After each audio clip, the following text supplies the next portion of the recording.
Pengangkatan 5 orang staf khusus, staf sus, dan 1 orang asisten khusus pada masa efisiensi dilakukan karena masih ada anggaran.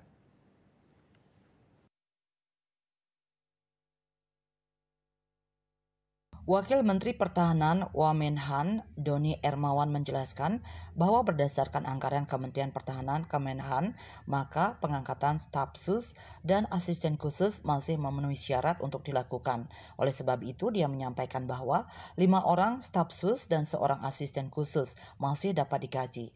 Sebelumnya, Menteri Pertahanan Menhan Syafri Syamsuddin mengangkat 5 orang staf sus, termasuk Deodatus Andreas Dedi Cahyadi Sanjoyo atau akrab disapa Deddy Corbuzier.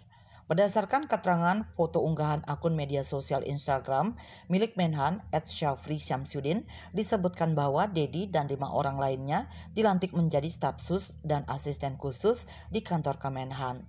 Berdasarkan Perpres nomor 151 tahun 2024 tentang Kemenhan yang ditetapkan oleh Presiden Prabowo Subianto pada 5 November 2024, telah diatur mengenai staf sus untuk Menhan.